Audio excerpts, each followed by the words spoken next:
My audience today are my friends Heather and Tony.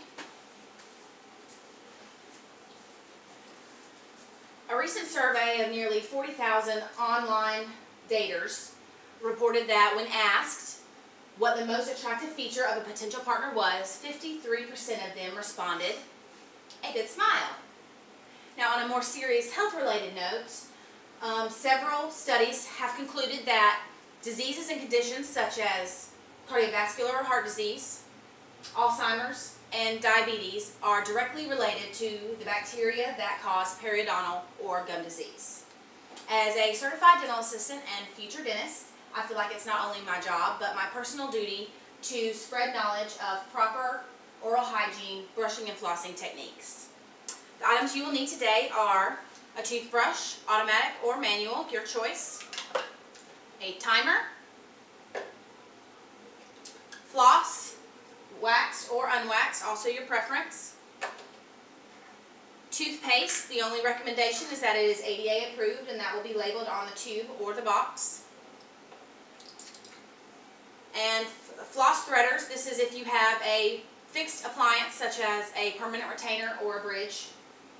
And mouthwash, which is optional but always a good choice. We're going to start off with the flossing. It doesn't really matter what order you do this in, but most people after they brush, they feel like their mouth is clean, so they skip this step. So that's what we're going to start with. You take the floss and you measure it. Fingertip to elbow. I like to give myself a little bit extra. Wrap it around one finger and start with one tooth on one side and end up with the other. What you're going to do is you're going to get in between the teeth and use a C-shaped motion like this to hug the front side of the back tooth and the back side of the front tooth. And also be sure that you get the behind the very last tooth. And I'll demonstrate on my front teeth just so you can see. And you do this in between each and every one of your teeth, top and bottom. Now, if you have a fixed appliance such as a bridge or a permanent retainer, what you would do is you would take the floss threader, which just looks like a little needle, but it's made of plastic, so it's not going to hurt you. You thread the floss through just like a needle and thread. And for a retainer, you would put the pointed part through the space between the teeth nearest to the gum and pull it out the other side. This allows you to get under that retainer. Or for a bridge, you would put it in between the gum and the fake tooth or ponic that is being replaced by the bridge, so that you can get the tartar off of in between the gum and the tooth. Next step is brushing. Get your toothpaste. Put a pea-sized amount of toothpaste on the head of the toothbrush. For an automatic toothbrush, they're usually set on 2-minute timer, stopping at 30-second intervals.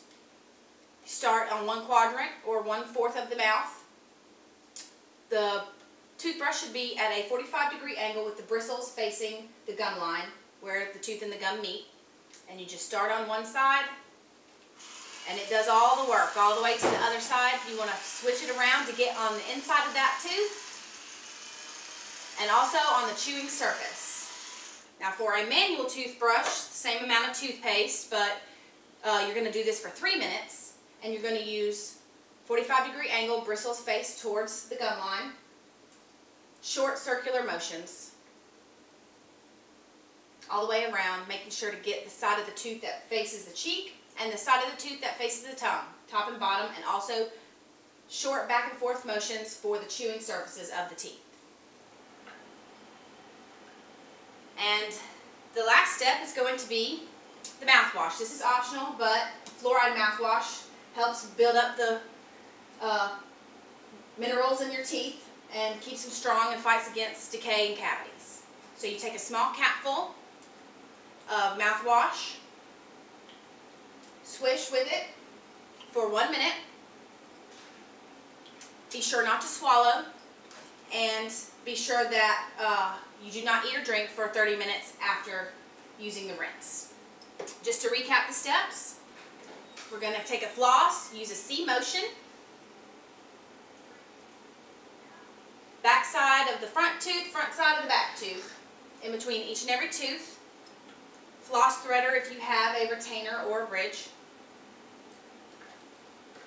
Pea-size amount of toothpaste on the toothbrush.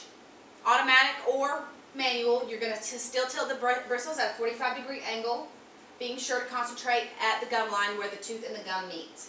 Hitting all the surfaces from the cheek side to the tongue side and the chewing surfaces. Cap full, rinse for 1 minute, and don't eat or drink for 30 minutes. It's important to do this, at least floss once a day, and brush at least twice a day, but try to do it after every time that you eat. Are there any questions? When is the most important time to brush your teeth? The most important time to brush your teeth is actually right before you go to bed, because for 8 hours you are sleeping and your mouth is dry, which lets the bacteria run wild, and you don't want all that stuff sitting on your teeth for that amount of time. So the most important thing you stick in your mouth before you go to bed is always your toothbrush. And what about whitening toothpaste? Are they good? Whitening toothpaste do whiten your teeth, but they're very abrasive as our tartar control toothpastes. So if you have sensitive teeth, those whitening, tartar control, and total toothpaste are going to make those teeth more sensitive. So if you have a sensitivity issue, I suggest you use a plain Jane, nothing added, ADA approved toothpaste. And that concludes my speech. Thank you.